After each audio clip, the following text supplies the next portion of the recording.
All right, boys, put the guns down. I'm a police officer.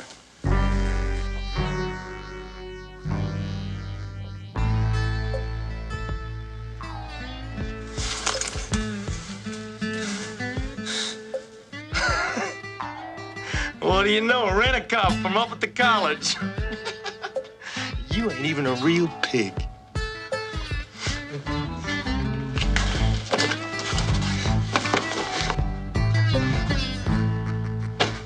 No gun either? Now, how's anybody supposed to know you're a cop? You gotta wear this badge where folks can see it. Huh? I'm gonna pin this to your nose.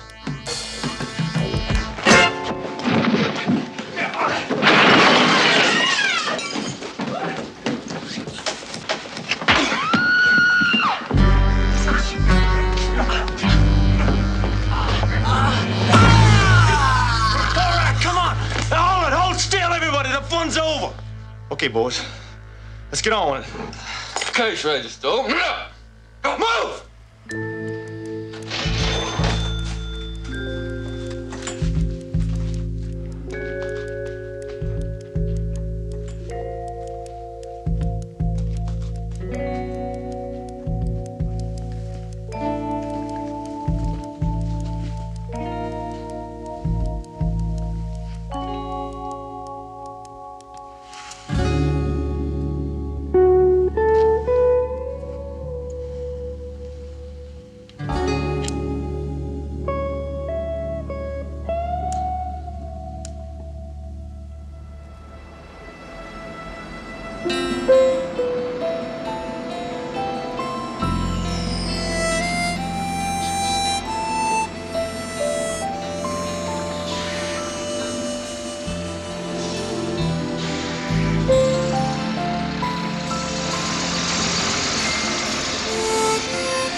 How are you, Jim? Fine, just fine.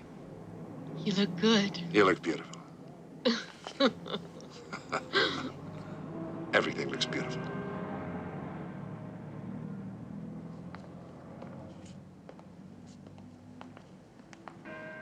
That's where you'll be working. Green. Lots of green.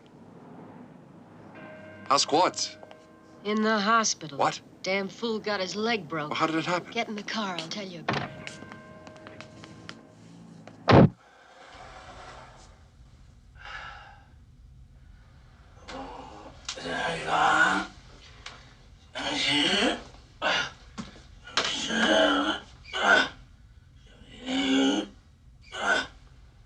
got a nurse under there?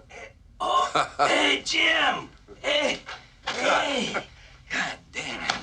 Hey, you made it. Huh? Hey, how about that? But I'll be out by tomorrow. You wouldn't have been in here in the first place if you hadn't made that asshole play. Well, you know how it is with me. Once a cop, always a cop.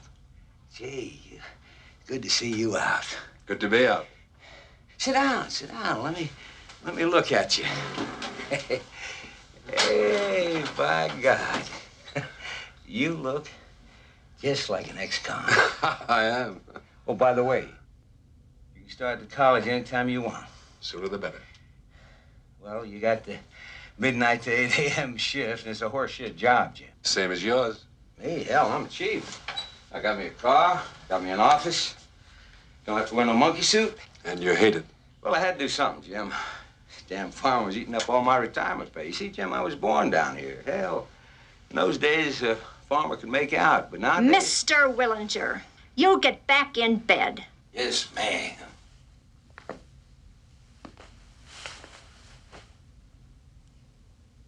See you, Chief.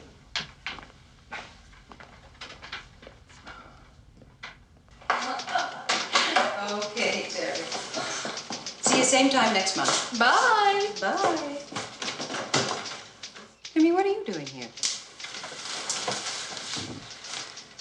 What happened? Could I talk to you for a few minutes, Miss Thorpe? Yeah, sure. Come in. You Mr. Slade? Yes, ma'am. Well, I'll be with you in a minute.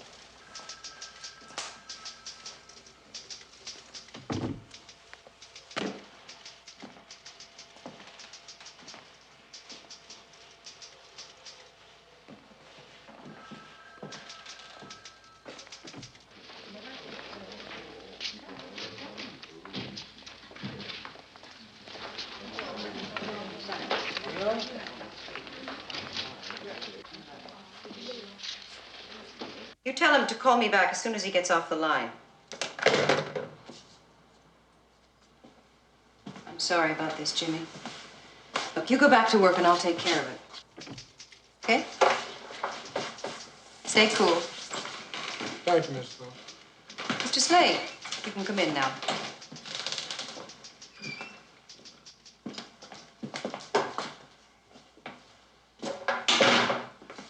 Pull up a chair. Would you like some coffee? It's fresh. No, thanks. Cigarette? Thank you, no. Well, how does it feel to be out? Feels good. You'll be staying with the Willingers. For the time being, yes. Nice people. How's Quartz getting on? It's fine. He'll be home today. He's a brave man.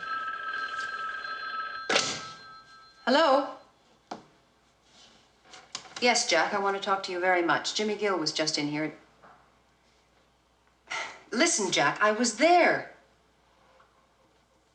No, not later, right now. Damn it. Be back in a minute.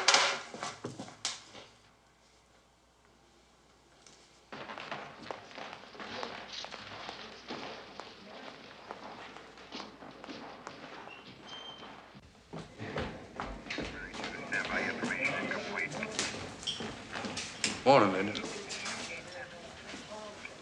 That fat-headed deputy of yours roughed up Jimmy Gill. Oh, now, wait a minute. No, I will not wait a minute. You should see that kid's face. Yeah, he probably got smart ass.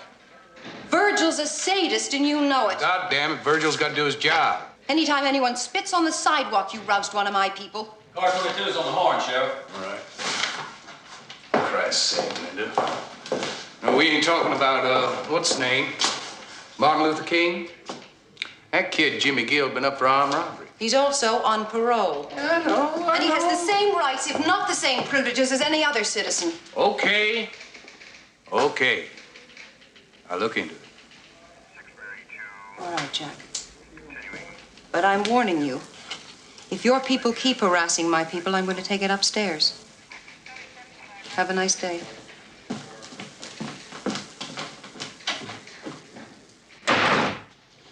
That's what happens when they put a broad in a man's job. Broad my ass. Got a bigger pecker than you have.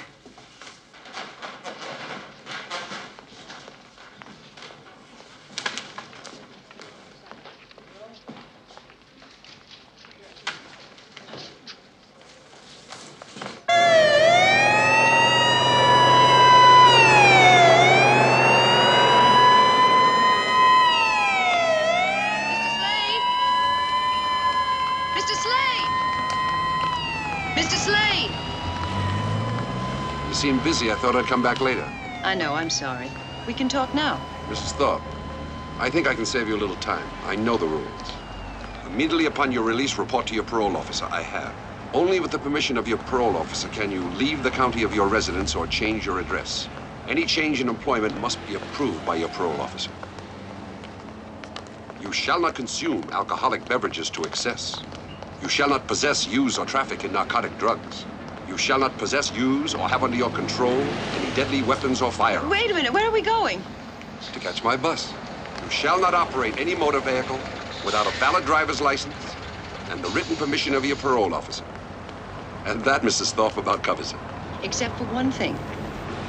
You shall not associate with former inmates of penal institutions or individuals of bad character. I guess I'll have to make new friends, won't I? I think you will. See ya.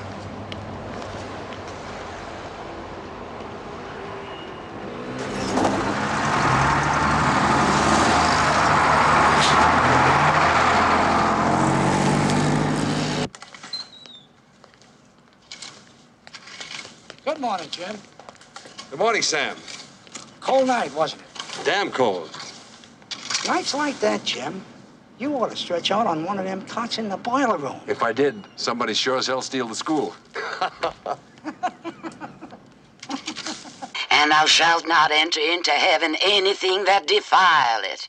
And the Lord spake unto Moses, saying, The nakedness of thy father, or the nakedness of thy mother, shalt thou not uncover. She is thy mother, thou shalt not uncover her nakedness. The nakedness of thy father's wife shalt thou not uncover. It is wickedness.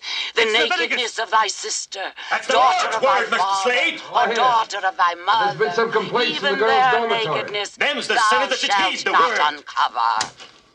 Thank you. Damn whores.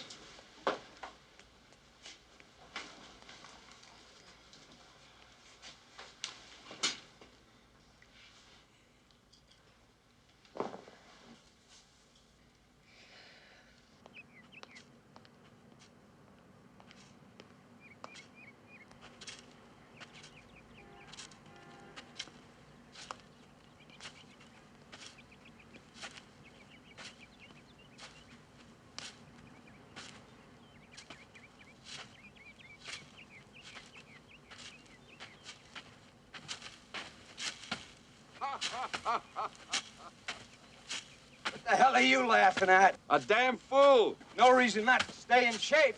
No, but you might fall on your ass and break your other leg. The hell I will, old buddy. I'm gonna be back on the job next week. You watch this.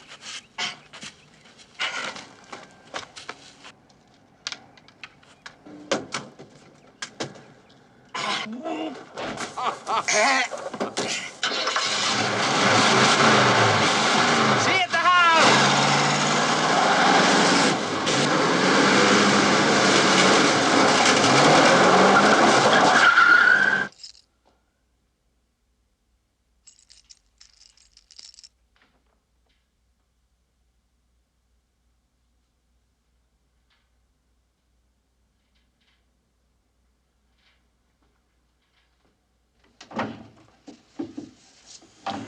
Morning, sir. You're new here. Yes, sir. My name is Slade. I started Tuesday. I'm Dr. Pritchett. How long has it been since you checked this building? About an hour ago in my regular rounds. I was just opening up for the day. I noticed that door. It seems somebody's broken in here. Tape recordings are missing. Are you sure? Yes, I locked them in the desk. It seems somebody's stolen them. I'll notify the sheriff's office. Oh, no, I'd rather you wouldn't. Dean Collins doesn't like to have police on the campus. They can be a very disturbing influence. Mr. Willinger's always been able to deal with this sort of thing. Actually, the tapes had no value. I don't know why anyone would want to steal them. What kind of tapes were they, sir? Well, my department offers psychological counseling. Not as complex as psychotherapy, but the same technique. You see, if a student doesn't have an appointment, he can get things off his chest on tape whenever he has the urge. There were 3 tapes left here yesterday. Have you played them? Well, unfortunately, no. I had some papers to grade last night. Did you know whose tapes they were? Yes, as a matter of fact, I I've jotted their names down here someplace. Wait a minute. Yes. Here they are. Maybe one of them changed their mind. What do you mean? Didn't want you to play the tape, so we took all three to avoid suspicion. Oh, I doubt it. They know all they'd have to do is call me, and I'd destroy the tape without listening to it. Damn it, I've got an early class this morning. They'll have to be notified, of course. Maybe I can be of some help. Would you like me to tell them for you? Well, that would be most helpful, thank you. Doctor?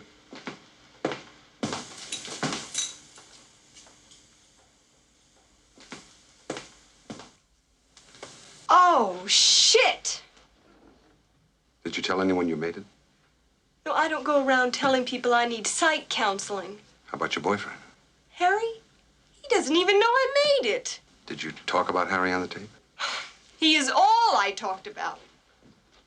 Oh, my God, now it's going to be all over campus and... Oh, Jesus, Harry will kill me. Oh, shit. Those tapes were supposed to be confidential. What the hell do I care? It's all bullshit anyway. You know why I made those tapes? Because I like to put that phony Pritchett on. You think I'm worried about that mini-skirted little cheerleader letting that Neanderthal fullback baller in the backseat of his hopped-up Pontiac? Well, it just turns me on to blow smoke up Pritchett's ass. Once I told him I was queer for diseased owls, and would you believe it, but that creep bought it. Mark Antony. Excuse me, sir.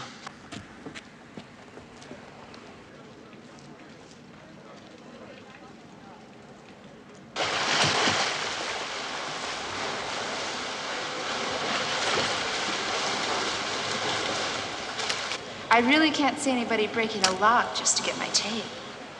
Was the lock broken? I'm psychic. You don't seem very upset by the theft, Miss Clayborne. I'm not. It was mostly poetry, my own. I thought Dr. Pritchett might learn something about me from it. Miss Clayborne, I think it was your tape the thief was after. Why do you say that? You're much too cool. The other two students took it hard. I have to believe that nobody wants anything as intimate as a talk with a psychologist exposed. Amazing, Mr. Holmes. I think there was more than poetry on your tape, and that you know who took it. Fuck off.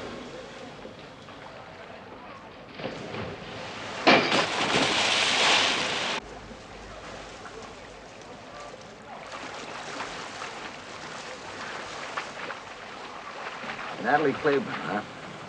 Philip Claiborne's daughter, state senator. Pretty near runs the state. Supposed to be next in line for governor. Loaded. Maybe there's a blackmail angle. Jim, them tapes is gonna turn out to be kid stuff. Hell, man, this is Jordan. It ain't Chicago.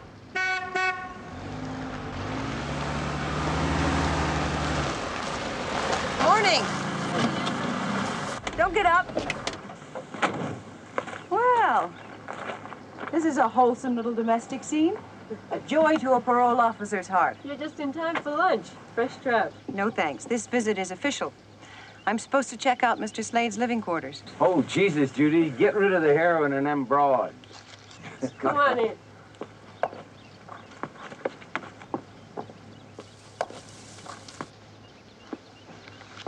Who's her husband? Ain't one. Divorced. She from around here? Chicago. Chicago? Mm-hmm. Oh, she come here about a year ago. Who's she living with? You dig her, don't you? Well, don't you? Well, as far as I know, she lives alone. What a waste. I agree. Here's a little present for her. Wait till she takes Steve. Yeah, I caught 30 of them last week. And what the hell, Jim, was the price of meat for it? Yeah. Thanks. Are you sure you won't stay for lunch? No, thanks. Hey, we gonna get to keep him? Yeah, for the time being. I'll take a rain check on the lunch. Anytime. Well, that's what you're missing. I caught them beauties last week. Now, if you let them thaw, don't refreeze them, cook them. Yes, I will. Bye-bye, Judy. Bye. Mr. Slade? How's it going? Fine. Got my driver's license. Good. Still need your written permission, though. Go ahead and drive. I'll mail it to you. How's the job? It's okay. Not exactly like police work, is it? No, ma'am, it's a night watchman. Made any friends? Met a few people. Any female? Just you. You're due at the office on Tuesday. I'll see you then. Yes, ma'am.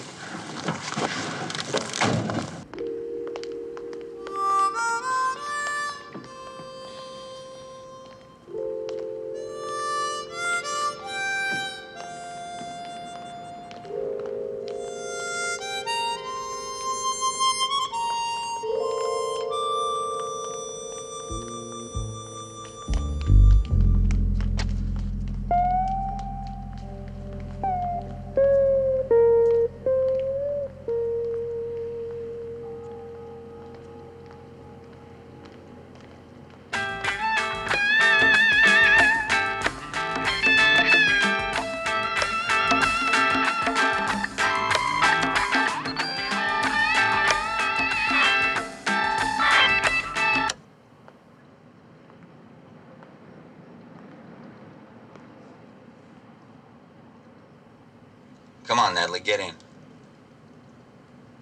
I've got to wait a while.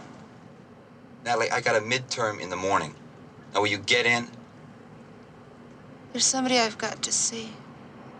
What have you been doing for the last hour here? Dreaming of a white Christmas. Okay, Clayborne, who is he? None of your business.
Damn you.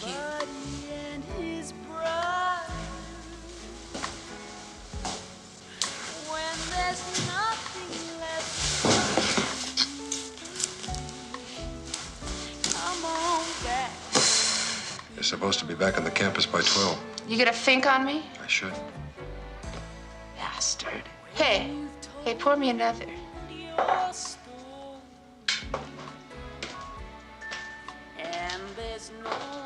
You do, and I'll break your arm.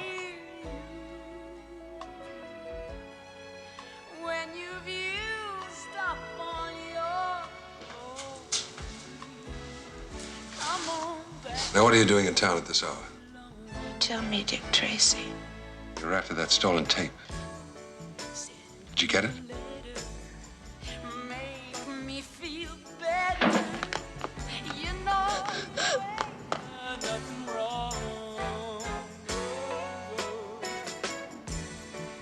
Get up and do it. Ain't nothing to it. Oh, you gotta hold.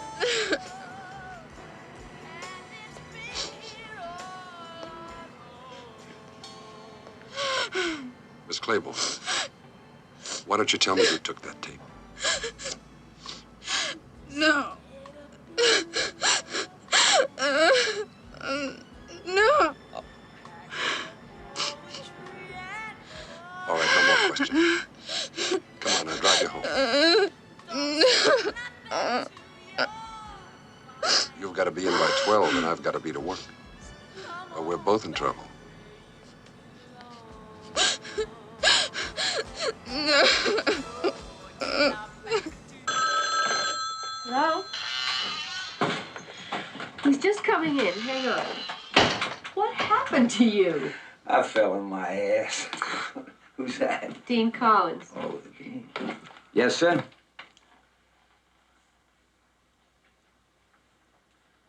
What? Is my man there? Listen, Jim, I'll notify the sheriff's office. You stand by in case he gets there. What is it?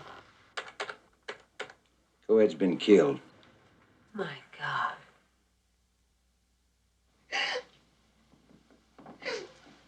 This is Betty Childress, Mr. Slade. She discovered the body. I know you had a shock, Betty, but if there's anything you can tell us. I came to wake Natalie. We had an early class. And she didn't answer when I knocked. So I tried the door, and it was unlocked, so I came in. And I found her like that.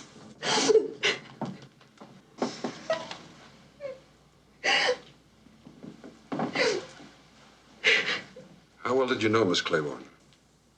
Well, I suppose I knew her as well as anybody. Up until a few months ago, I was her roommate. She was a moody girl, strange. In what way? I don't know. She wouldn't talk much about herself. You want to go to your room, Betty? No, I'm all right. You were her roommate. Yes. Why did you leave? Natalie asked me to. It wasn't mean or anything like that. She just wanted more privacy. She have any boyfriends? She saw a lot of one of the boys here, Arthur King. Anybody else? If there was somebody else, she never mentioned him. But she never let a boy come up to the room. Who's Waldo Mason? One of our professors. He teaches law.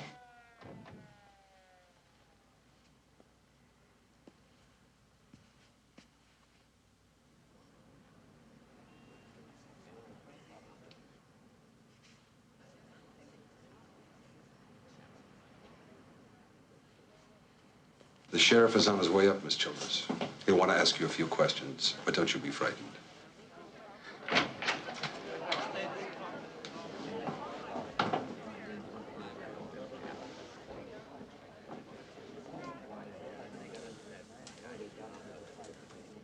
Who found her? Miss Childress here. Did people touch anything? Why, no, Sheriff. All right, boy. Get busy.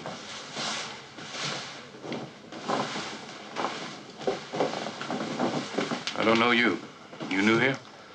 I'm on the midnight shift. I sent for Mr. Slade. Well, Slade. One of Linda Thorpe's parolees. Chicago cop, weren't you? Yes, sir. Yeah, I heard about you. We're aware of Mr. Slade's record. Who else is here tonight? Just the janitor. And the gardener comes on about 6 in the morning. Dig him up, will you, Vernon? Yes, sir.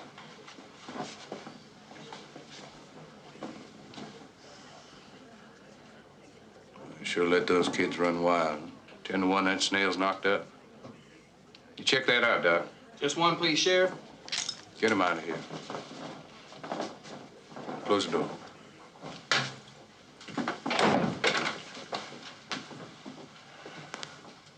How'd you happen to find her?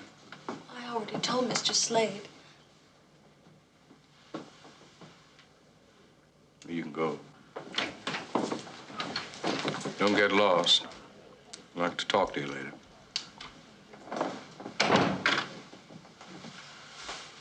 All right, honey.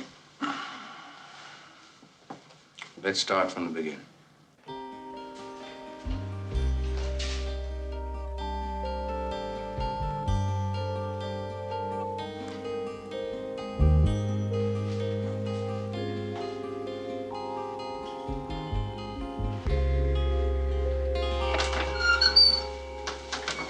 Morning, Slade. I'm off now. You wanted to talk to me? Yeah, sit down. Come on, sit down.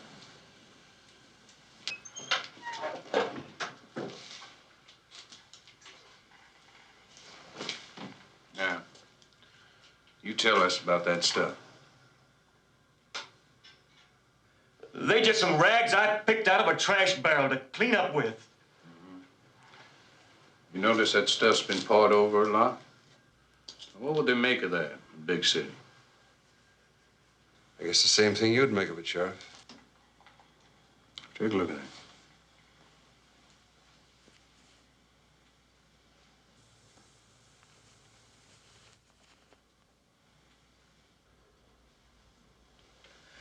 I read the good book, and I preach the gospel when the Spirit moves me, and I'm innocent of any crime in the sight of the Lord. Sit down and shut up.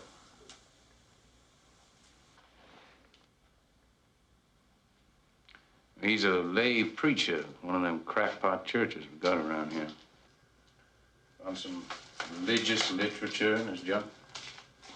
Some not so religious.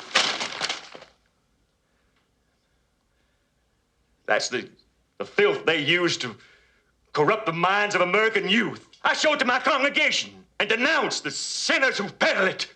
No, I bet you do. Bet you boys sit around and cluck your tongues and get bug-eyed and work yourselves up in a good holy sweat. As God is my witness. Well, you're gonna need him. Found his prints all over the murder room. Wouldn't that figure, Sheriff? You mean him being the janitor? That's right. Half the snails in that dorm found him swiping their underwear after they hung it out to dry. I guess you caught yourself a dirty old man. No, I caught myself murdered. No!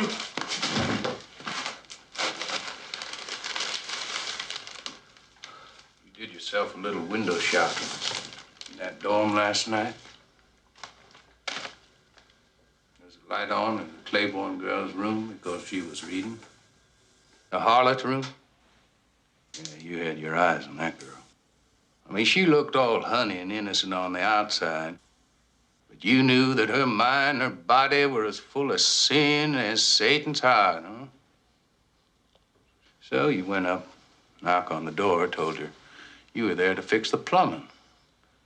Probably had a wrench in your hand. Make it more convincing. So she let you in. And you made your pitch. But she called you a raunchy pervert, not the Lord's good right hand. And then she screamed. You cold-cocked her with a wrench. You gave her the punishment good Lord intended. No! Didn't you? Take him in, bro.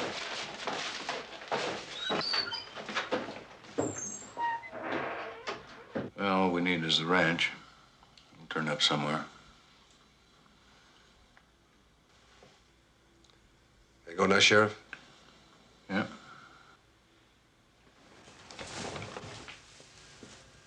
You don't think that's a man? No, I don't. 10 to 1 he is. You got a bet, Sheriff? Just don't underestimate Casey. He ain't no fool. He's not going to go to trial without tying the janitor to the murder weapon. He hasn't found one. Casey's a mean bastard. If he has to, he'll plant a wrench with a janitor's prints on it. I don't believe Ewing did it. Maybe not. You never know. What do you make of this?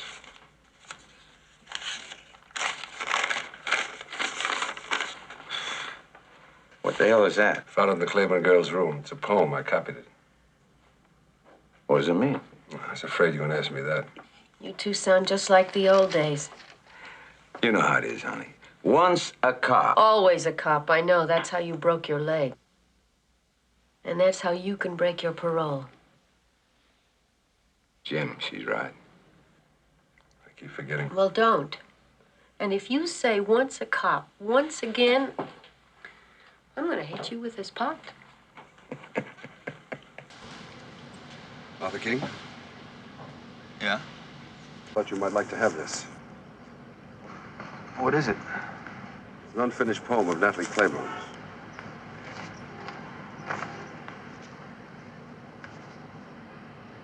This isn't her handwriting. I copied it from a notebook in her room. I thought it might be meant for you. Why me? It was written to a lover. I understand you saw a lot of her. Mr. Have you ever heard of the generation gap? Yeah. Well, it just got wider. Fuck off. What Natalie told me to do. Look, what is this bullshit? What are you after? A killer? The sheriff's got her killer. I don't think so. I think it was ever she was writing this poem to. Well, she sure as hell wasn't writing it to me.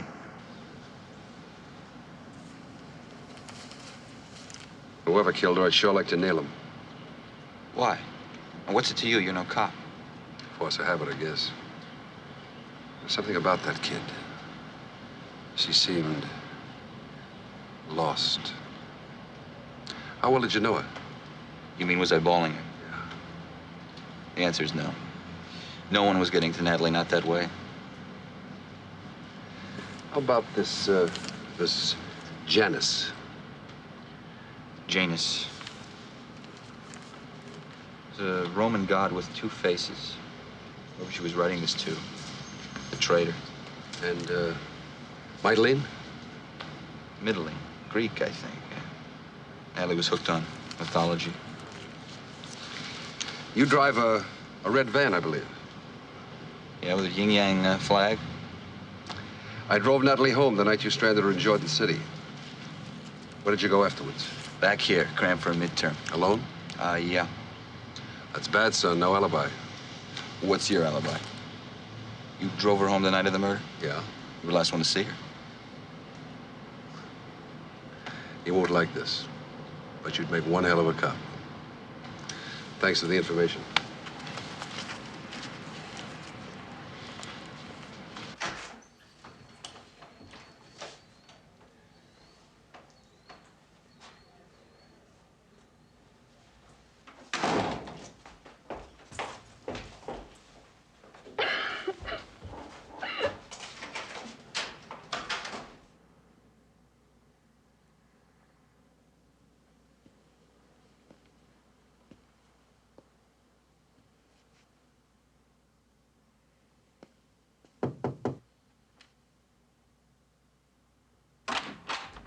Professor Mason? Yes? I wonder if I could... Oh, you're Slade. You're the new man. Well, come on in. Come in. Dean Collins and I were chatting about you last night at the faculty meeting. You have a very interesting background. You're investigating the Clayborne girl's killing? The sheriff is investigating the case. Yes, I understand perfectly. You know, I'm something of an amateur sleuth myself, you know. I read the newspapers. I look for clues between the lines. Like that book. You're wondering how it got there. No, I know how it got here. What I was wondering was why Betty Childers took it out of Natalie Clayborne's room, and how it got into Natalie Clayborne's room in the first place. Excellent. Coffee? No, thanks. Well, go on. Do go on. Let's see your deductive powers. This place looks like a coed trap to me. Natalie's been here. You'll into this book. Betty saw the book in Natalie's room this morning and realized that it tied you into Natalie. She was afraid the sheriff might spot it, so she brought it back to you. In fact, she cared so much about you that she was crying just now as she left. She was jealous. By God, regular PhD of a night watchman. Listen, I teach law mostly, but also criminology and penology. Those are my real interests. Now, how about you giving a couple of guest lectures to some of my classes? It'd be a breeze for you. Make them question and answer sessions, if you'd like. Professor, you've been playing around with Betty Childers? No gentleman would answer that question. You just did. Touché. How about Natalie? Oh, Mr. Slade, I am a connoisseur of young girls. Not statutory rape young, but young. However, it was Natalie who chased after me. She was in love with you? No, hell no. I had some crazy idea I might be her father. Father? I don't think I want to get into that.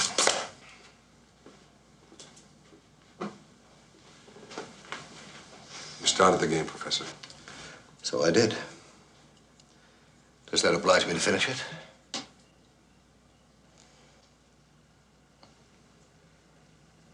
Natalie's mother and I, 20 years ago, were students here. was quite a swinger.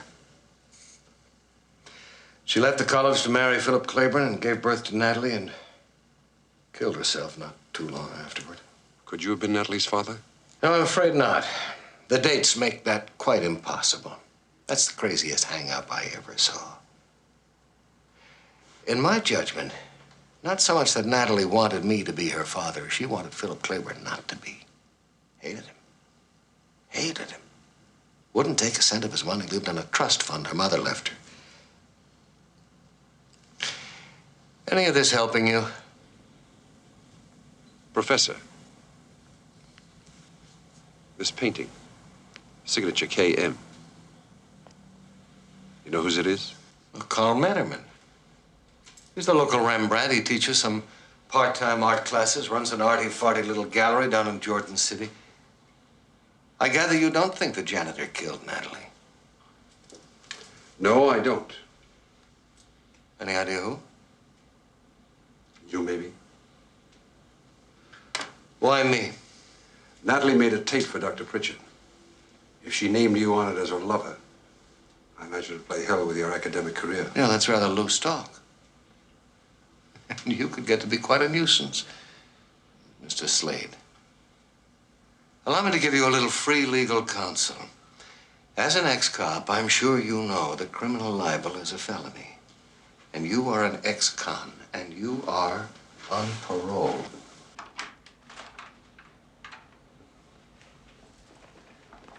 Thanks for the information, Professor. And of course, for the advice.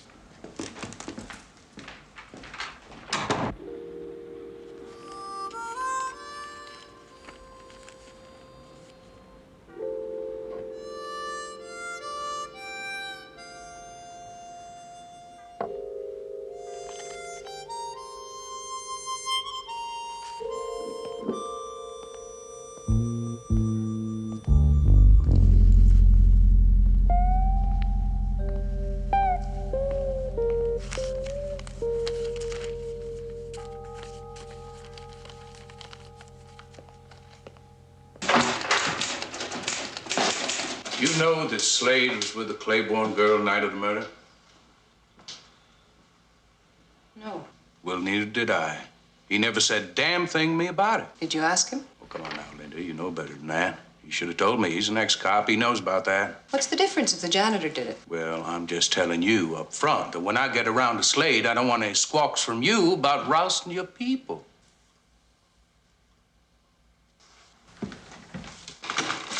Mr. Lamont. Oh, Sheriff? Quartz? Linda Thorpe. Has Jim Slade left yet? He's not due until 6 o'clock, but I wanted to have a word with him first. It'll keep till he gets here. Okay, see you soon.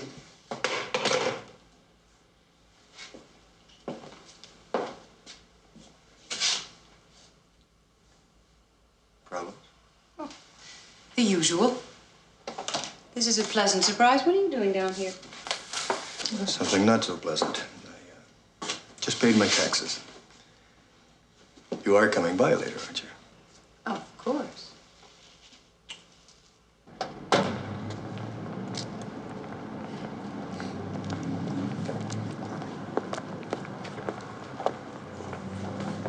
Hello. Hello, am I late? Not a bit. Eddie Lamar, Jim Slade. Mrs. Slade? Lamar's. I passed your place. But next time, drop in. I'll buy you a drink. Thank you, I will. See you later. Bye, Eddie. Let's walk.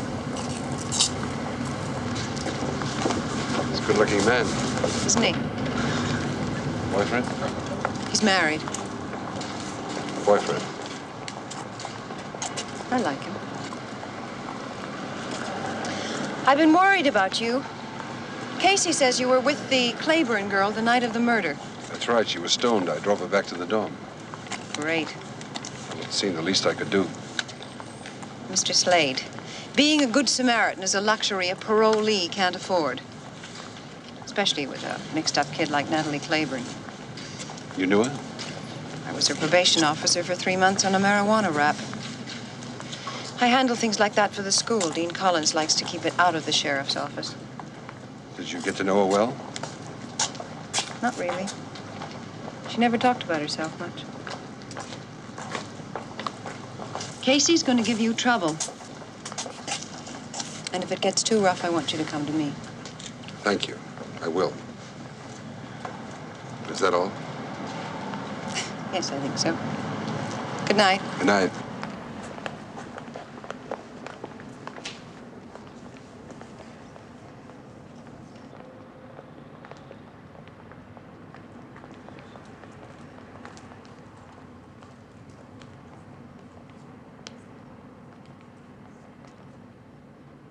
Yes, Mr. Slade. I've been teaching at Jordan for the past 20 years. And I've been painting Jordan coeds in the nude even longer than that.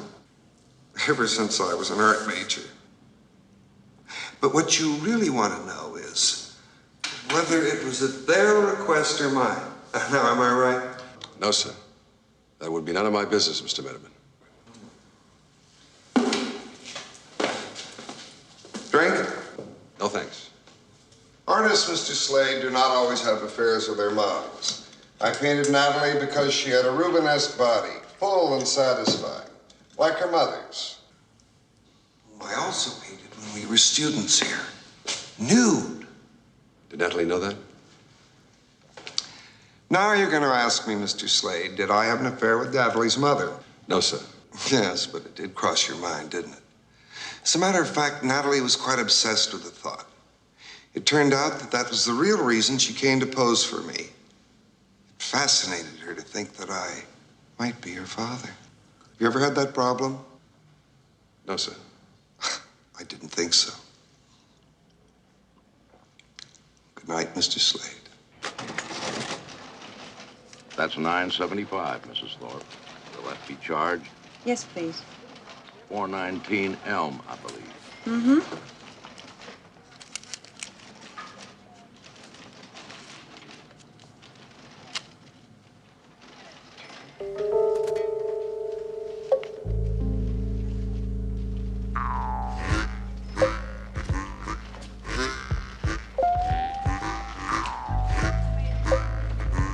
Mrs. Thorpe?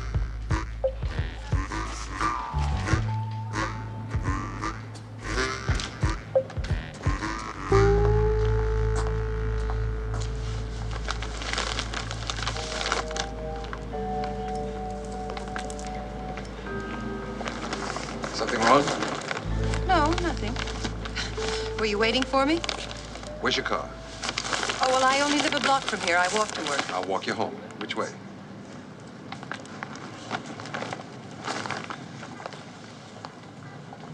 How'd you ever get into parole work? How'd you ever become a policeman? My father was a cop and his father before him. You like it? Well, it's what I did best. I never thought of doing anything else. No dreams of fame and fortune. You don't have to stop a detective sergeant unless you shoot a man.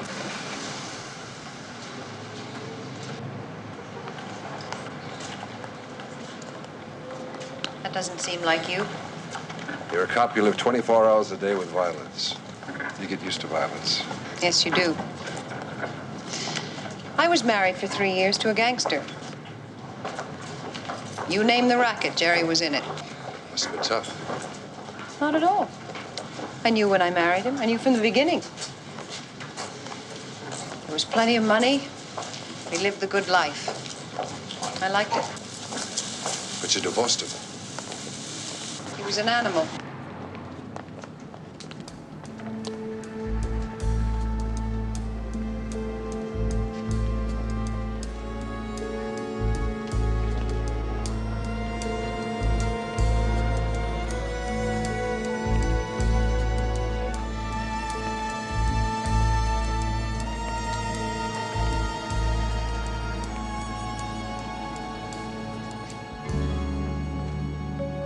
Or 19 Elm, Leroy. So I drifted for a while.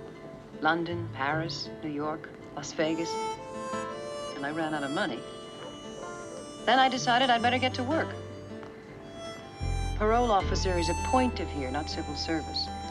And I had some influential friends, so my past associations didn't get in the way. I think they figured I had so many criminal friends that I'd know how to deal with them. Here we are, Thanks for the company. Good night. You know what would be nice? If you invited me in for a drink. All right, Jim.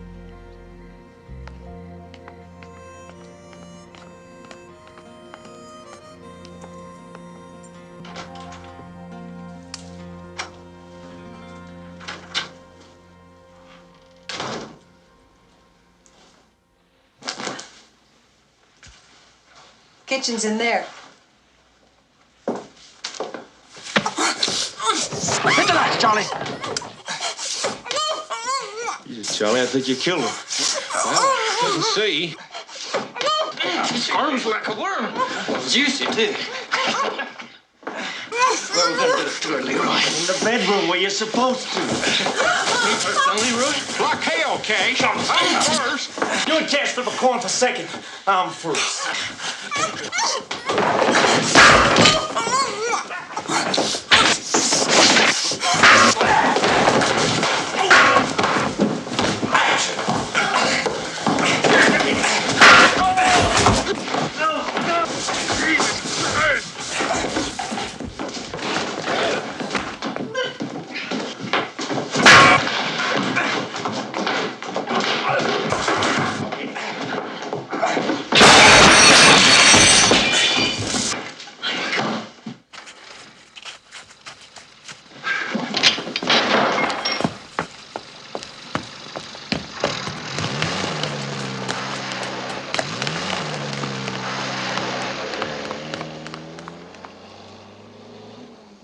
Are you all right? Okay. Let's go inside. I'm gonna call a doctor. Oh, that's all right. Give me It's this. just a cut. Sit down. Those are the same three that beat up Quartz in the holdup at Lamar's. They got a bracelet from me that night, and I saw a woman in the market with it. She must have got my address from the clerk. I think they were after me. You? Maybe I've been asking too many questions. What have you been up to? Talking to a few people about the Clayborne murder.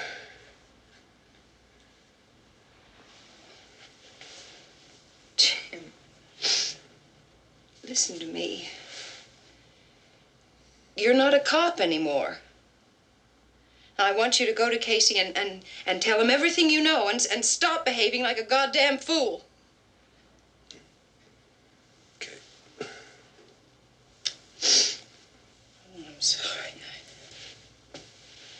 I haven't even thanked you for what you did.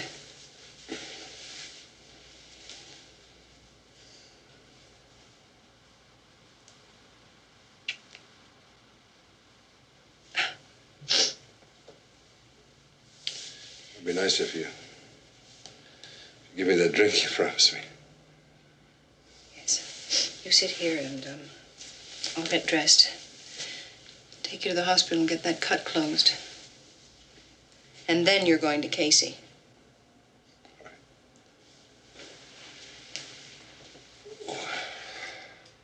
Can't say I blame him. Linda's good-looking broad. I want them guns dusted for prints. Now, wait a minute, Slade. Casey, them assholes called each other by their first names. Leroy, Cash, and Charlie. Like they weren't afraid of being made, like they had connections. Ah, damn you, Slade. Ain't no hood's got connections in this kind. You know, I'm gonna lock you up. Go ahead. I'd probably be a lot safer. Well, I damn well will, unless you got the right answers to a lot of questions. Where'd you take the Clayborne girl after you left the bar? Senator Clayborne's here, Sheriff. I'll get you later. You know where to find me. Senator Clayborne, I'm Sheriff Casey. My secretary, Mr. Swanson. The janitor you've arrested, I want to see him. Alone. Yes, sir.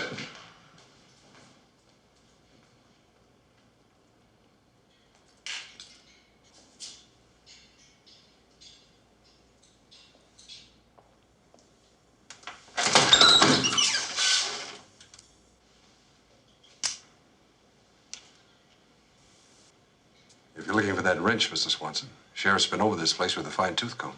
Yeah, I know. He just gave me permission to go through all this stuff.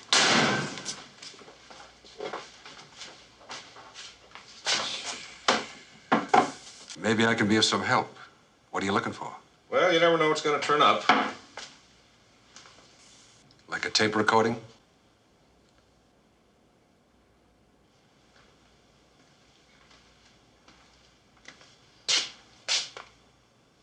I think you better have a talk with my boss. What do you know about that tape? It's all right, go ahead. I believe your daughter was murdered for it. So do I. And I don't believe it was the janitor. Do you know what was on that tape? No, sir. Does the sheriff? I don't think so.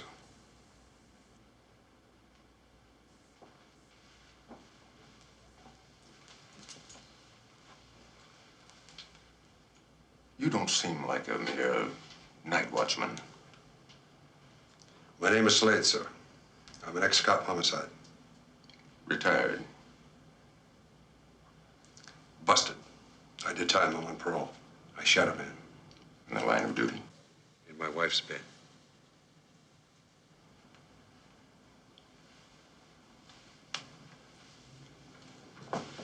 I got a letter from my daughter. Postmarked the day before she was killed. She was upset about something she'd put on a tape that was stolen. She was afraid the thief would try to blackmail me. Natalie got into trouble when she was 15. I had the option of letting her pay the penalty or buying her out of it. I bought. It was the kind of fix my political enemies could make much of. I want that tape. I don't care how I get it. If it's evidence in a murder case, Senator, the tape will have to be turned over to the DA. I'll worry about the DA. As Natalie's father, that tape is now legally my property. I'm not satisfied with the way this case has been handled. I want you to work on it. I can't do that, sir. I'm a parolee. Mr. Slade, I have considerable influence in this state. And I can be a generous man when I get what I want. What time are you off duty? 8 a.m., sir. I'm staying at Colonel Kravitz's cottage on the lake. I'll expect you. Good night.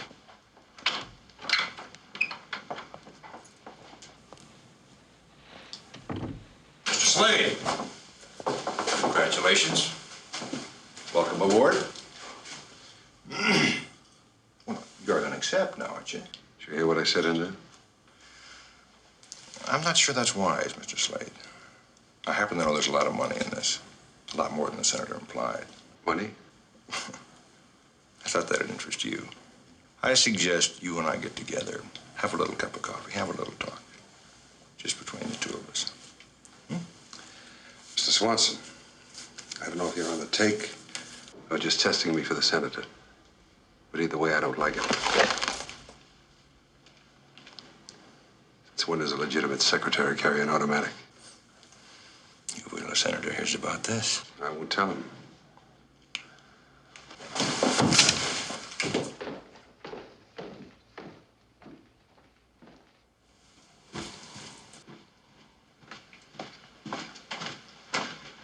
Morning. You mean good evening. Where's Judy? Playing bridge. Sleep well? Not too bad. Your headache better? It's a little better. Just how would you like your eggs, Mr. Slade? All right, Quartz, let's have it. Well, let's see, sir. Your number of phone calls. Linda Thorpe called to express her concern for your health. And Sheriff Casey called and said he would be desolated if you left town. And Senator Clayborne phoned. He was deeply disappointed that you couldn't make your appointment this morning. And I haven't heard from them 3 lovely assholes that you spent such a lovely evening with last night, though I'm sure that their get-well cards is on the way. And then there were calls from 3 more of your conquests, Arthur King, Professor Mason, and Dr. Pritchett. What the hell did they want? It seems their pads were torn apart, and they figured that it was you looking for that tape. Carl Metterman call? No, why? Can I borrow your car? Sure. Jim, what's going on? Jim!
Mr. Lamar. Mr. Lamar. Telephone. Mr. Slade. Yes? I'm sorry to trouble you, Mr. Lamar, but I've been trying to reach Mrs. Thorpe and there's no answer at her house. I thought you might know where I could find her. Well, I'm looking right at her. Linda, it's for you. Hello? Linda, I'm in a jam. Could you meet me in front of the Clemens Motel in 30 minutes? All right, Jim. He's in some kind of trouble. I'm sorry I have to go. Can I be of any help? Thank you. I think I can handle it. Be back if it's not too late.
It's your motor. Your lights.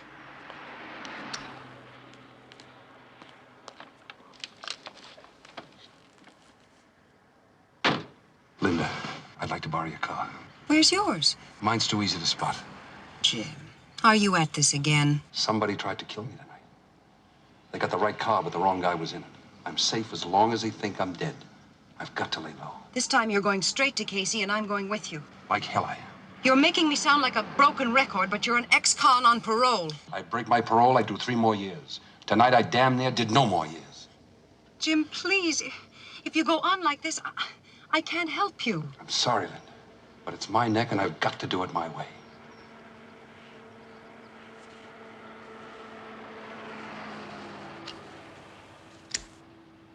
I'm not going to work tonight.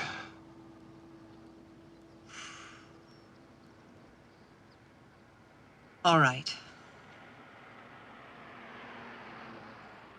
Thanks for coming down. I'm sorry I broke your date. Date? When I called you with Eddie Lamar. And that bothers you? I guess I'm old-fashioned. Mr. Slade, you're a damn fool.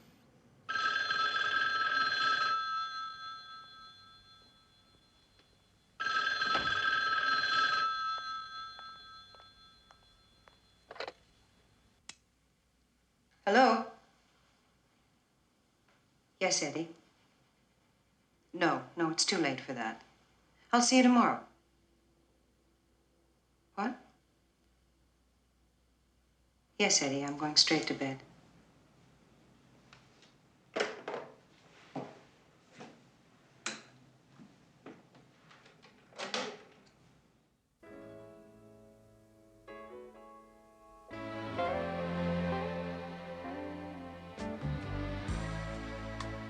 When you're through with using everybody and his brother, when there's nothing left but losing, come on back where you belong.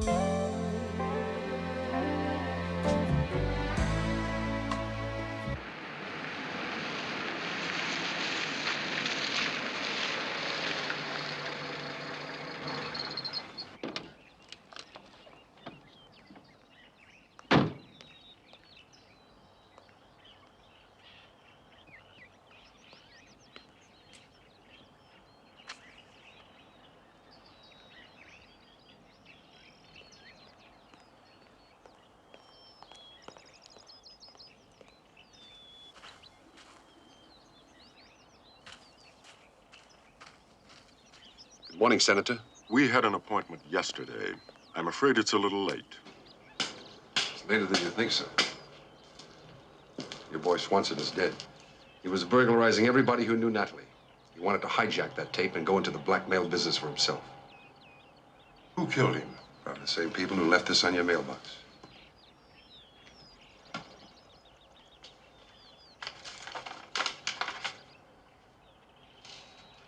Excuse me. Yes.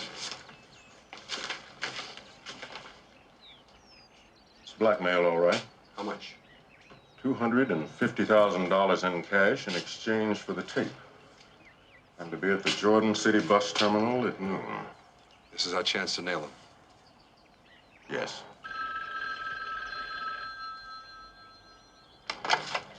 Hello? This is Senator Clayborne. Who is this? I see. Yes. Yes, I understand.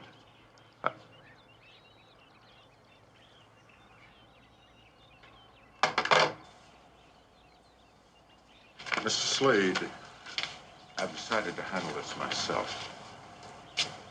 Because of that phone call? I'm going to the bank. I want your word you won't follow me. All right, Senator. Can I see that note? The deal's off if I involve anyone else. I think you better go. All right, sir. That's the way you want it.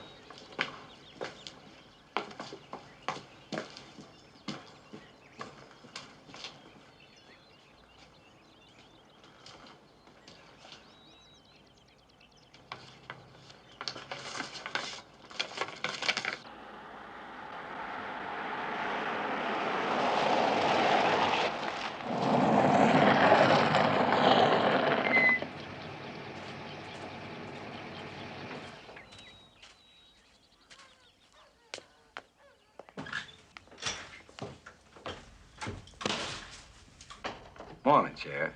Didn't hear you knock.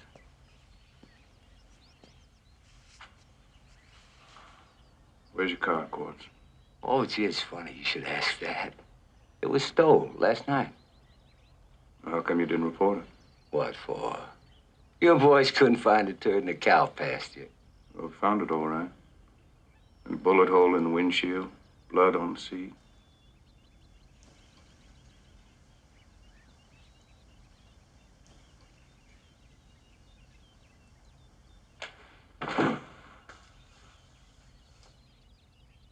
Slade up there. Got a search warrant?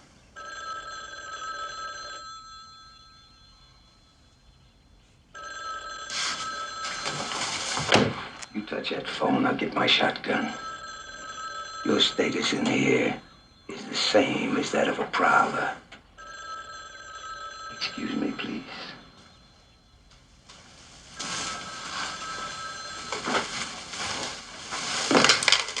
Hello? Oh, yeah. Dean Collins. Yeah, well, he's been a little under the weather, but he'll be back on the job tonight. Who's there? Casey? Yes, sir. I'm at Linda Thorpe's house. Call me back as soon as you shake him. I'll be glad to do that, Dean. Oh, Jack. I'd like to get my car back before your deputy strip it.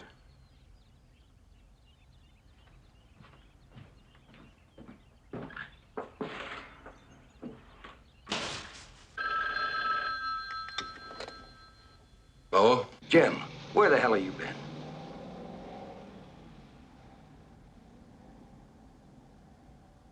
That's great. Now you can tail him. I can't. I promised him I wouldn't. Well, I didn't. And Clayborne don't know me. But what about your leg cords? Jim, I'm tired of just sitting around on my ass. And don't worry about me. I'll be armed. The note only takes him as far as the bus station. We don't know where he's going from there. Don't worry. I'll stick to him like plaster. All right. Keep me posted.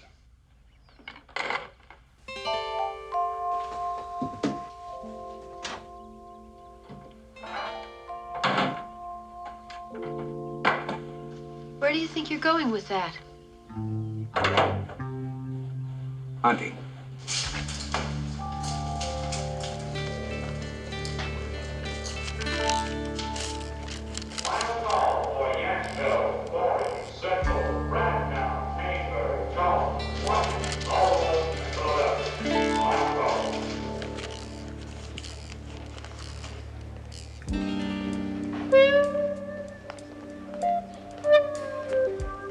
Transfer, please. That'll be $1.90.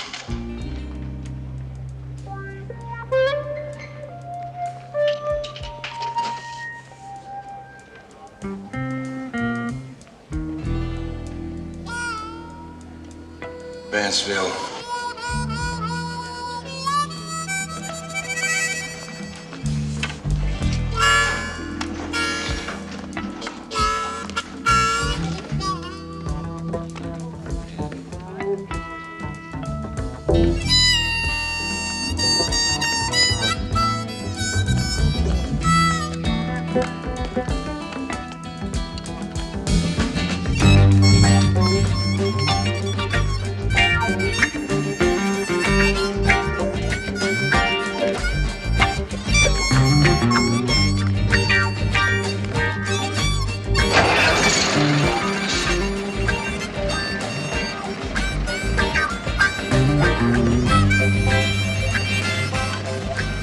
Hold it, driver. I'm on the wrong bus.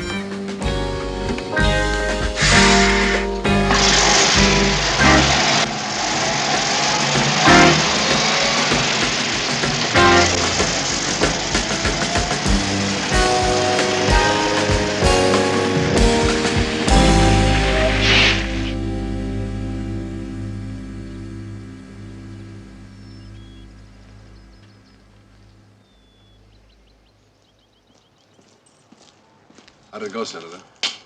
Come on in.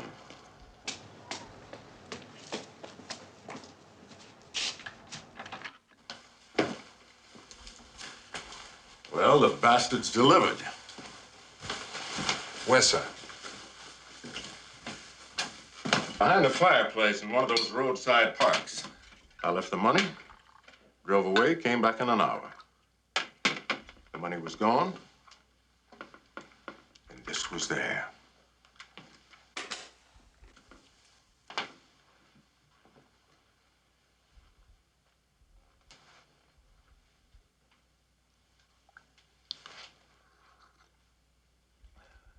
Mr. Slade, you've been very helpful. I'm going to have my office send you a generous check for your time and trouble.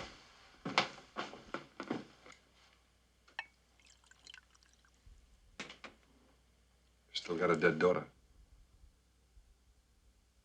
I can't bring Natalie back, and neither can you. I might be able to bring in a killer if I knew what was on that tape. I think you had better leave. You wanted that tape bad, Senator. But you wouldn't have paid off unless you knew the blackmailer had it. He had to give you some proof of that. Some proof that he knew what was on that tape. And he did. It was in that payoff note that you wouldn't show me this morning.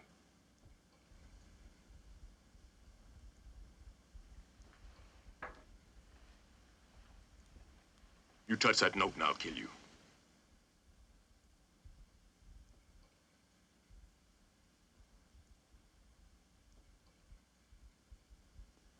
I never did believe that story of yours about fixing a rap for Natalie. She wouldn't have hated you for that, and she did hate you. She hated you so much she tried to convince herself a couple of other guys were her father.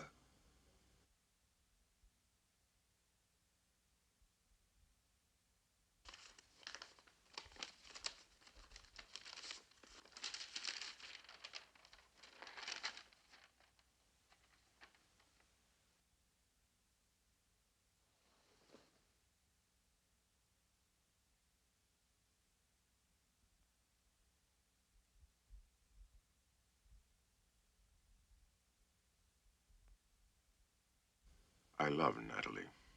She was the only creature on God's earth I've ever loved. Once I thought I loved her stepmother, but I learned to hate her. So did Natalie. The night it happened, I'd been drinking heavily. I did a lot of that in those days. I was in bed. Natalie came in. She took me in her arms to comfort me.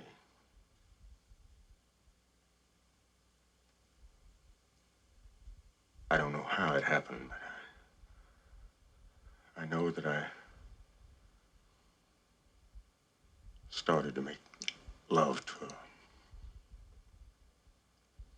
But when I realized what I was doing, I stopped. Do you understand? I stopped.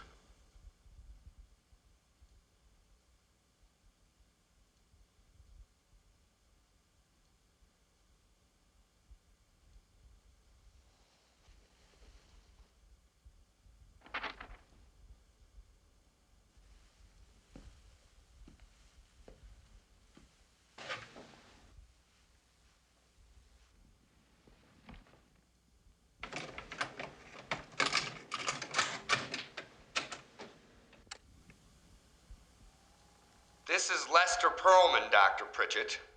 Why do I dig that little cheerleader? Why do I hate that big fullback? Last night, I Paid $250,000 for that tape, Senator. But it's not the one you wanted. They've still got that.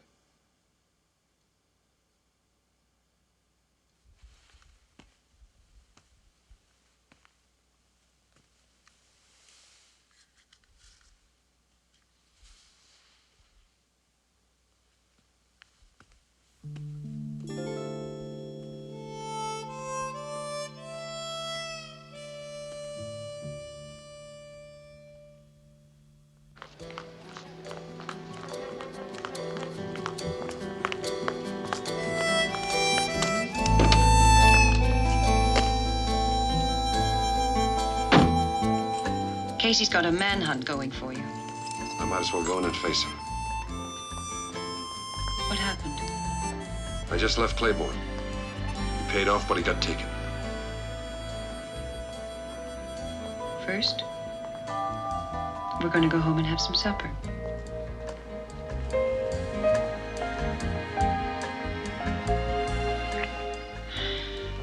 Casey gets his hands on you. God knows when I'll see you again.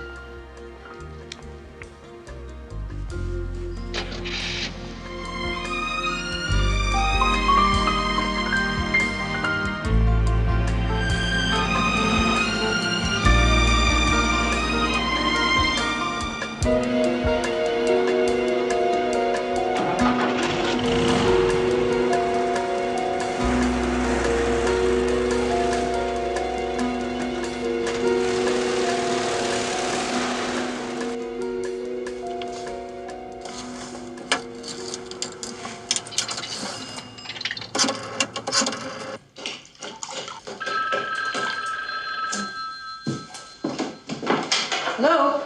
Hello, I want to talk to Mr. Slade. Who's calling? Jim, Arthur King.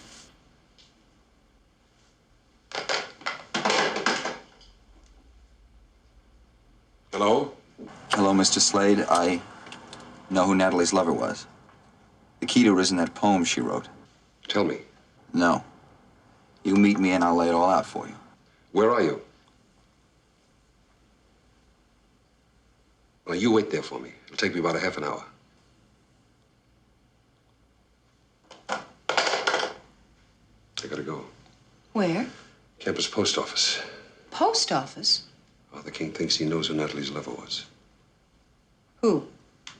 He didn't say. But he might have something. I'll try to hurry back. Jim? Be careful.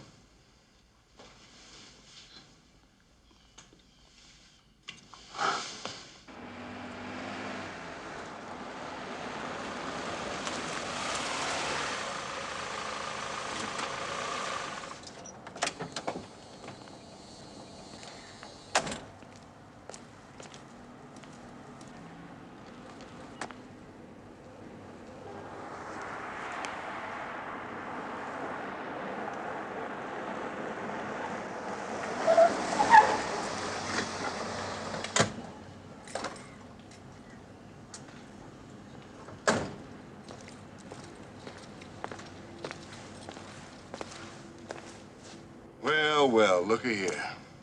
I finally caught you with your pants down. Bullshit, I just got here.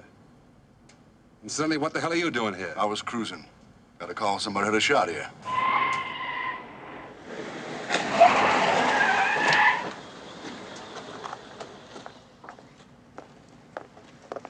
Is he dead? He's dead. Who is he? Student, name of Arthur King. I caught him red-handed messing around with a body. King phoned me to meet him here. He was dead when I arrived.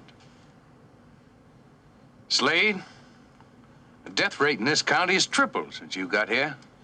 Von Swanson's body in that motel room. There's a hell of a lot going on. I don't know, but I think you do. But I'm sure as hell gonna find out. You take him in, Virgil. What's the charge? Oh! Book him for assaulting an officer. You take his car down and impound it.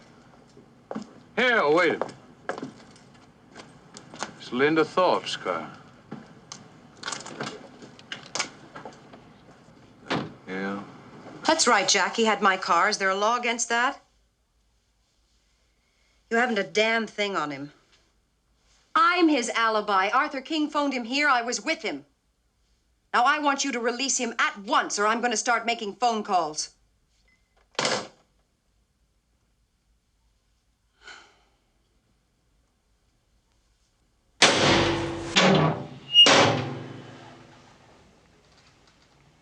You've been sprung.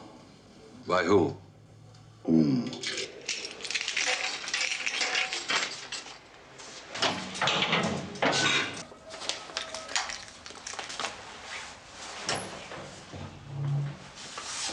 Okay, Professor. Who? All I know is I got orders from the sheriff to let you out. stay?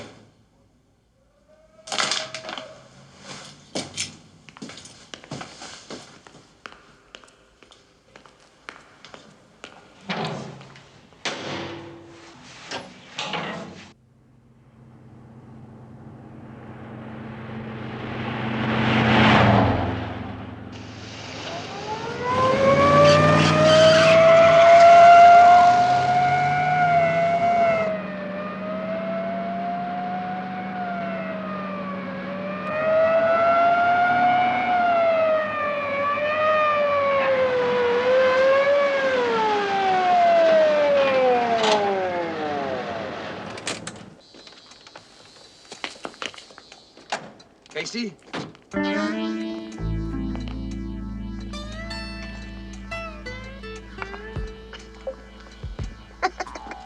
We was smart to steal a cop car. Like hell you stole it. Where'd you let you take it before he sprung me? You see now why we gotta kill him? Oh, Cash. We'll take him back to Nell's place. Come on.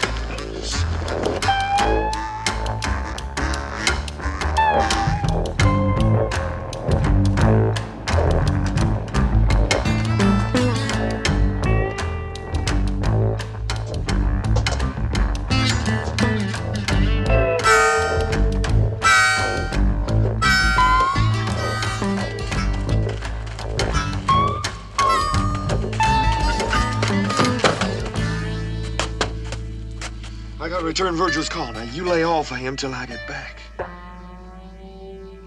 He's my meat. Nell?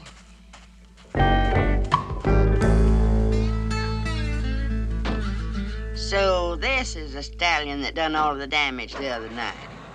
He don't look like much to me. You boys ought to be ashamed. Damn it, Nell! You want this half-wit to kill him? Leroy said for us to wait. You turn him loose in the barnyard, I'll give you a show. You couldn't whip an old cripple. I'd beat you without even working up a sweat. Cash!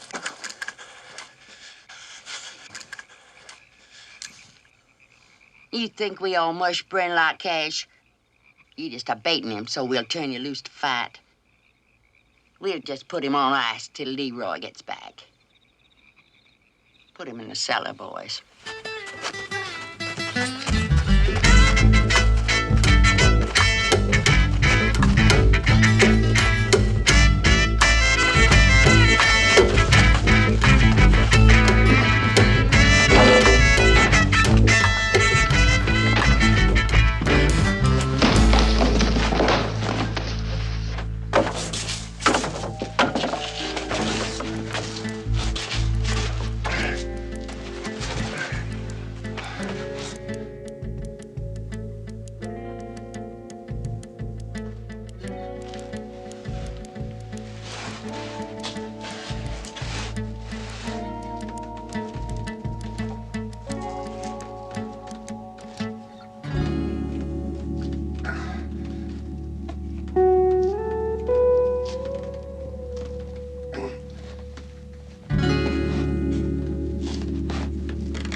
God damn, it's cold.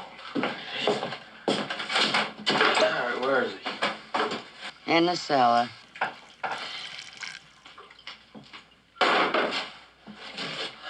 Let's get it over with. Hell, Leroy, he ain't going no place.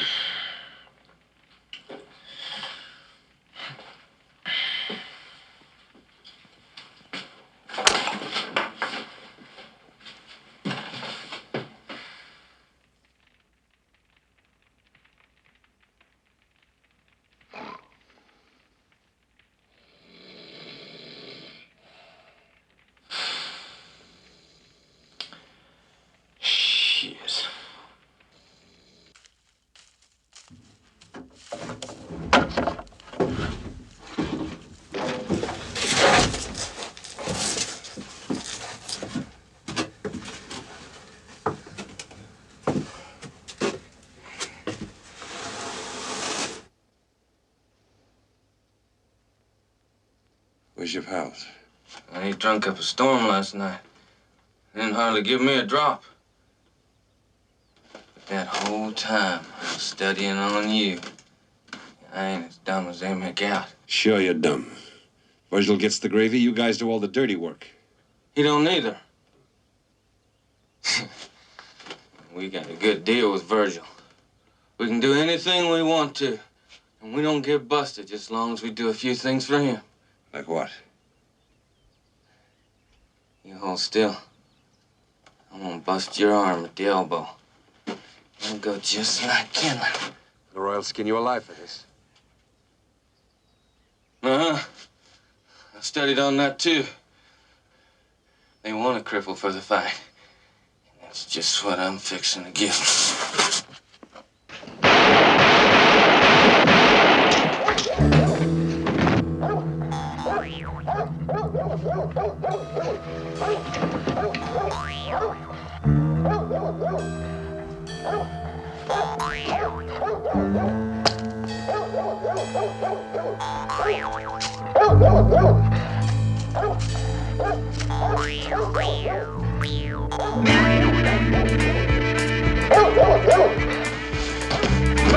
Where's cash?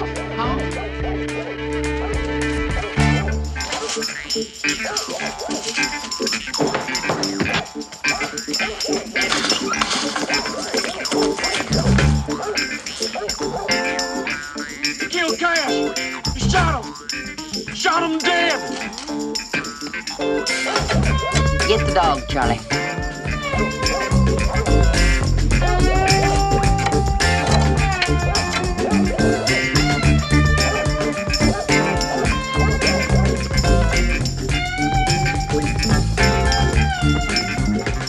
He's in the barn, Leroy.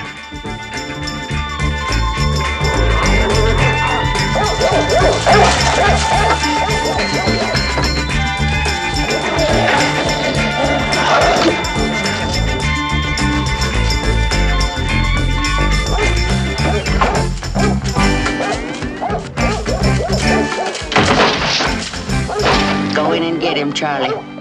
Damn it, Nail. He's got a gun. He shot Cash. Give me a hand,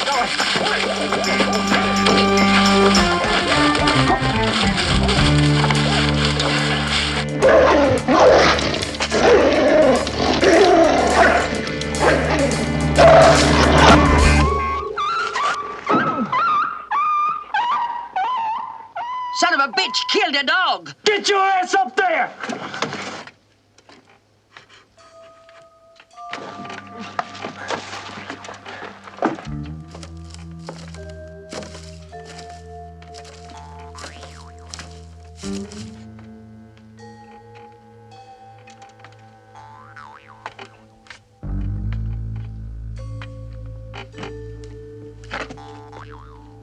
I'll cover the back!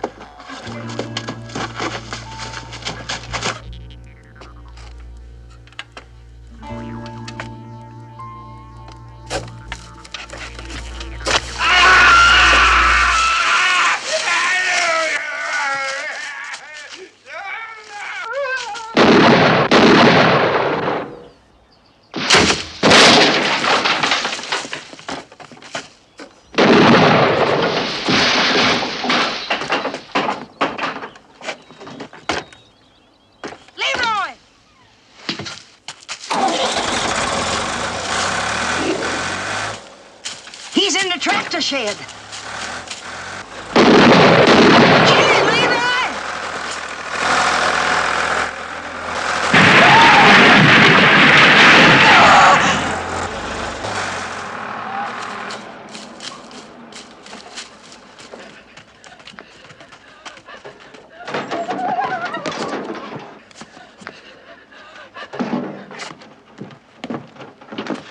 Come here. Now give me that bracelet.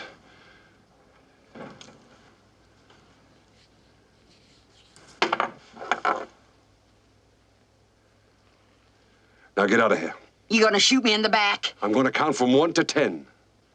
1, 2, 3, 4, 5, 6, 7, 8, 9, 10.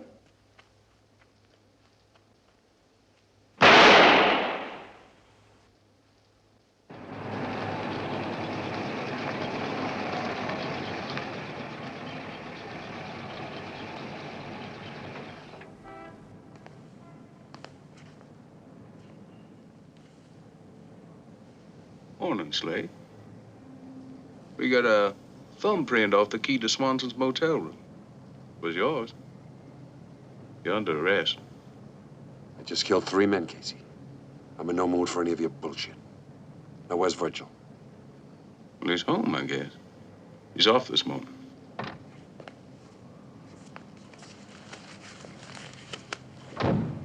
Show me.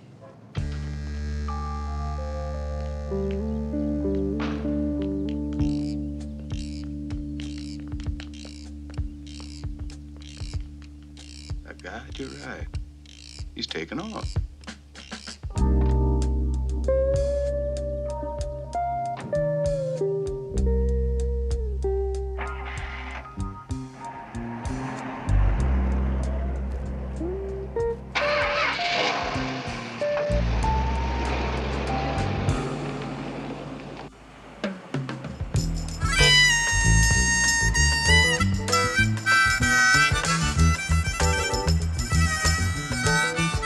Roger.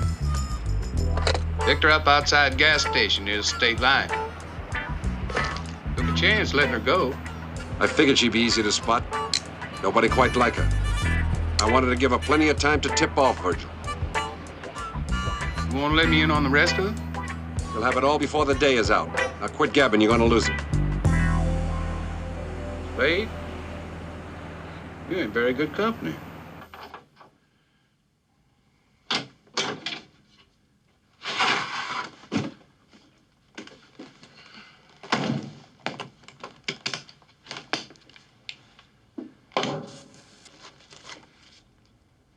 Yeah, come on, come on.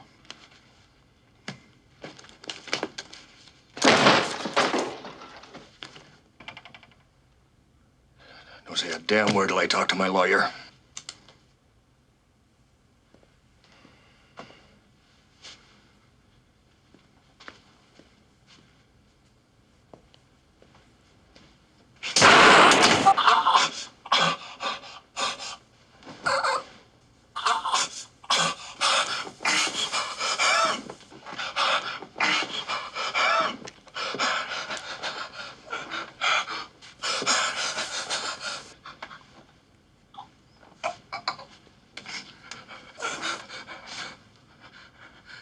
What's the best I can book him for? Murder. He killed Swanson.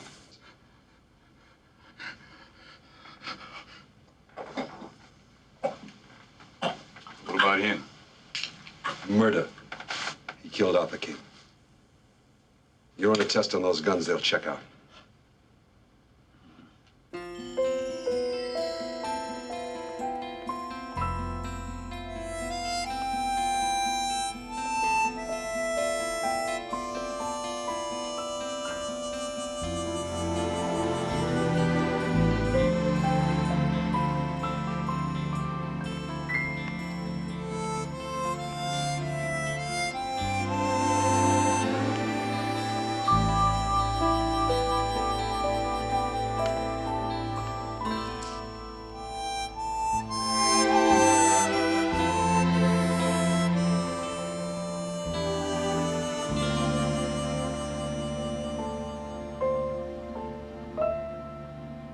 Well, Quartz, it's almost over. I had a lot of time to think last night in that cellar. I could tie Virgil in with those rednecks. But what about Natalie, Arthur King, Swanson? Then it hit me. I knew Virgil went out to Metterman's house that night to shoot me, not Swanson. Somebody set me up.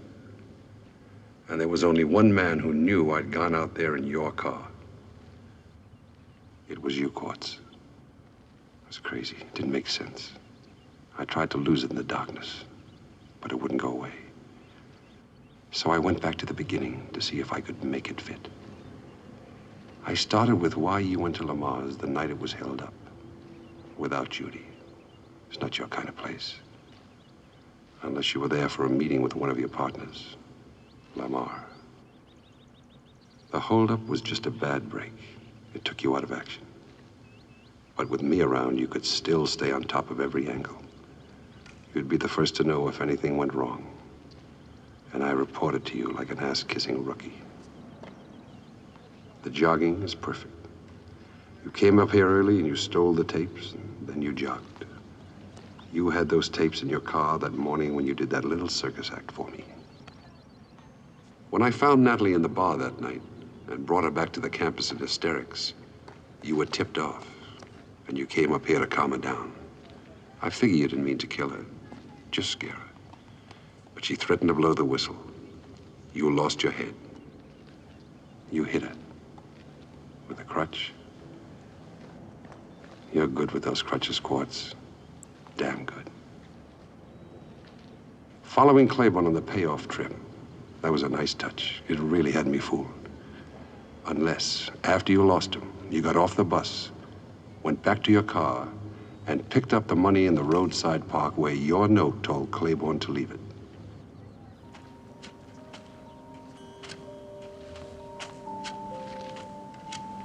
It was 5 o'clock in the morning by then, and Cash woke me up. I know I'd had a bad dream. But when we took Clayborne's money bag from Lamar this morning, Casey dusted it for prints. It wasn't a dream, Quartz. They were your prints.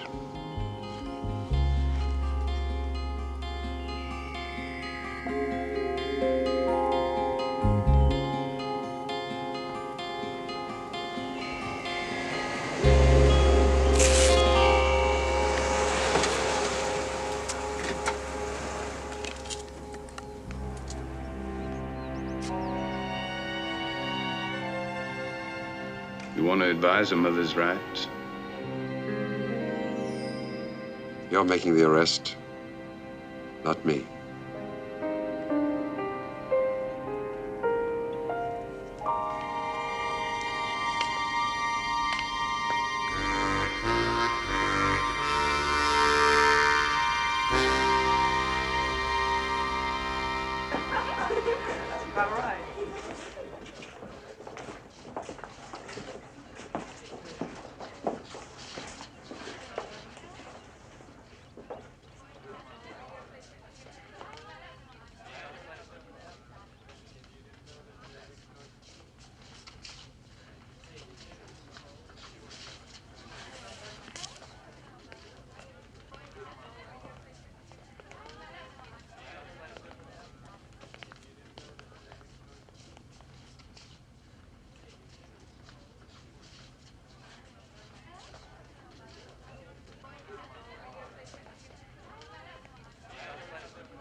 She's got a new mate.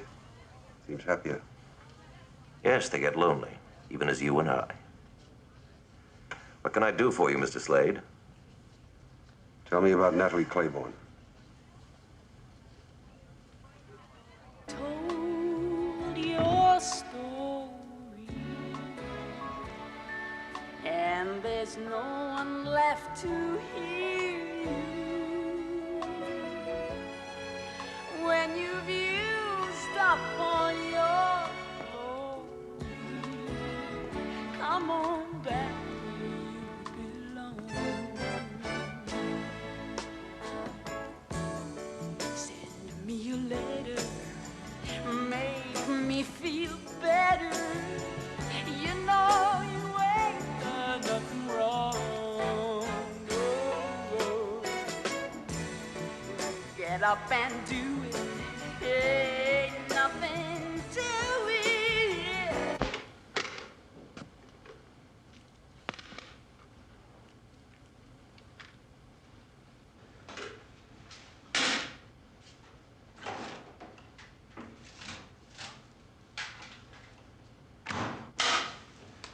I think this is the one you're looking for.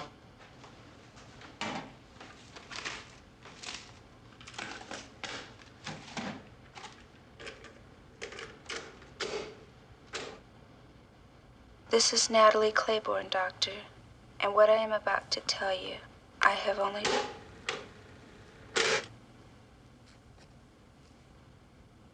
See, you've heard from Eddie Lamar's lawyer. Yes. By the way,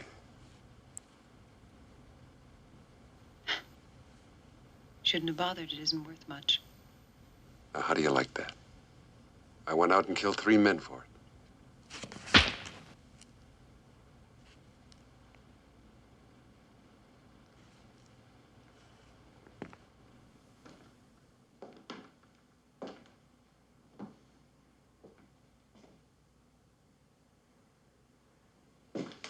It all wrapped up this morning. The only problem was how to tell you your boyfriend was a blackmailing murderer. There's one thing that still bothered me. This tape. Not where it was hidden, but who'd gotten close enough to Natalie to get her to make it. It could have been Dr. Pritchett. He could have lied about having played it, faked the burglary. But yesterday morning, Clayborne got a call just after I delivered the blackmail note. And all of a sudden, he wanted to deal me out. It was one of the blackmailers, and they were supposed to think I was dead. And I was the only one who knew you weren't.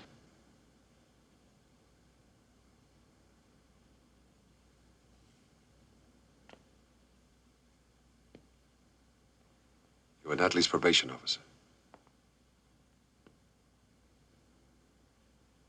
3 months. You're good at getting close to people.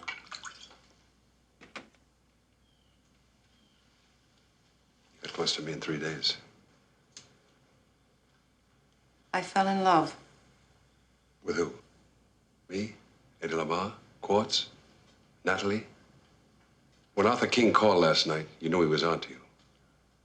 So you called Eddie Lamar after I left, and he got to the kid before I did. Can I mix you one? Thank you.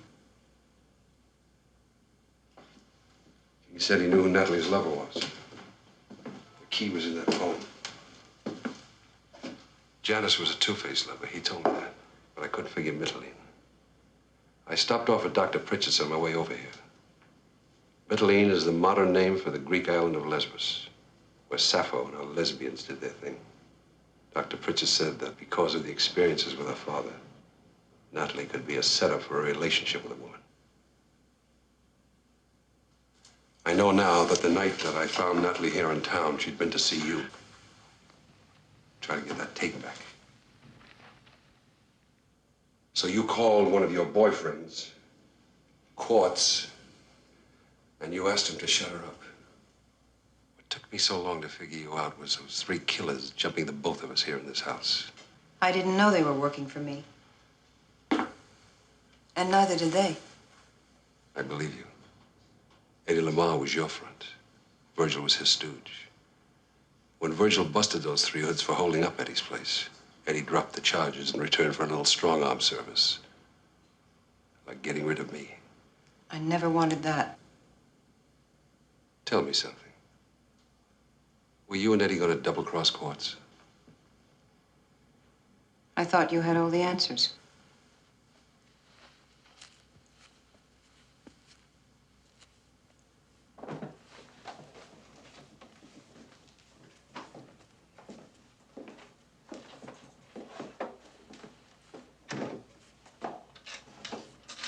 Everybody was in that bed. The victim, the killer, front man, me. You were the only one that mattered. Baby, you're the best I've seen.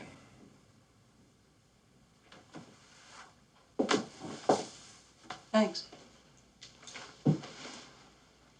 And you're a smart cop. Unfortunately, a smart cop is still just a dumb cop. All you had to do before you ran around arresting everybody this morning was think one step further. You could have had 250 grand. The tape, which Clayborne would have gone right on paying for. And you could have had me.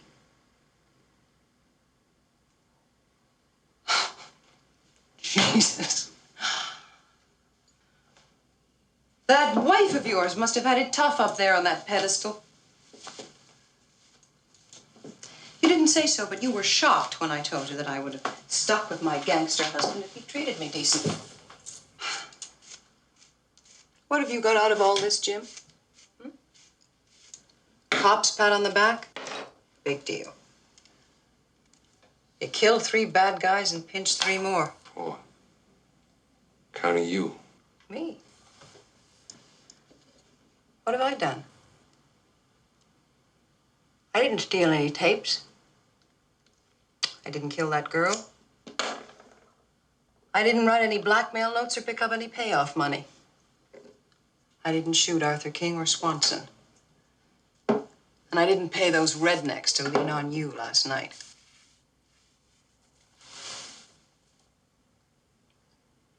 Conspiracy. Maybe. But I'll turn state's evidence and I won't serve a day.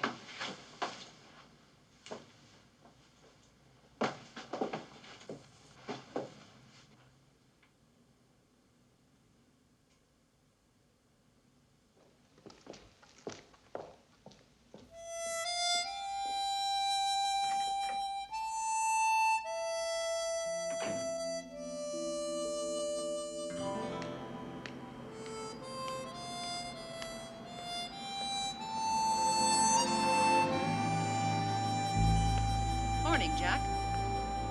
Morning, Linda. Forget your manners?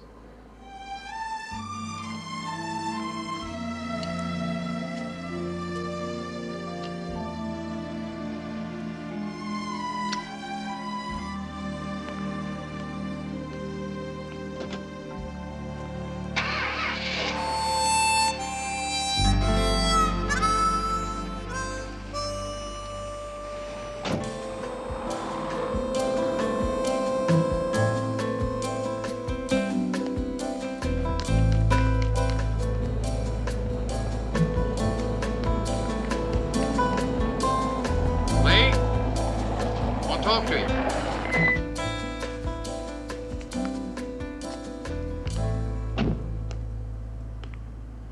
That check Clayborne sent you for destroying the tape? What about it? The DA found out you deposited in Judy Willinger's account, Bank of Jordan City. She's going to need it. Yeah, sure, but DA don't like it. To hell with the DA. Yeah. He says you being the state's star witness and all, that defense is going to have a field day with you giving money to defendant's wife. He doesn't want to put you on the stand. To hell with the DA, or did I say that before? Slade, you don't want to testify against Quartz. Once a cop, always a cop. What the hell's that got to do with it? Casey, you ever notice how lawyers don't like to testify against lawyers? Doctors against doctors? Now, you owe me $10 because the janitor didn't do it. I'll give you 10 to 1 that you don't make much of a witness against Virgil, if you testify at all. Oh, God damn it, Slade. Come on. I shot the son of a bitch, didn't I? In the leg, Casey, in the leg. Not between the eyes or in the heart or anywhere near that badge.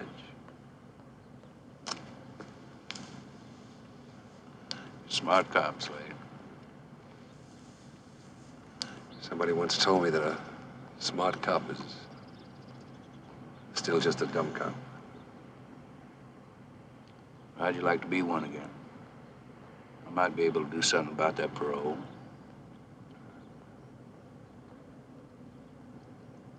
Look at Virgil's badge on my desk. Nobody pinned it on. Thanks, Casey. I'll think about it.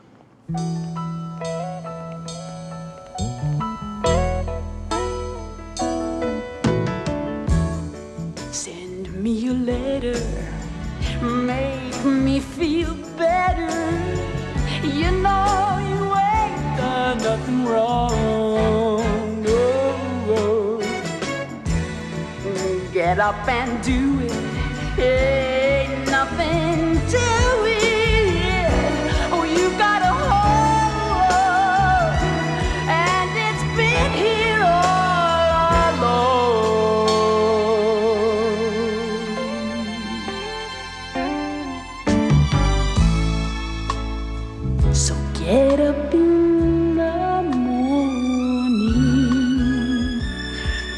your poetry.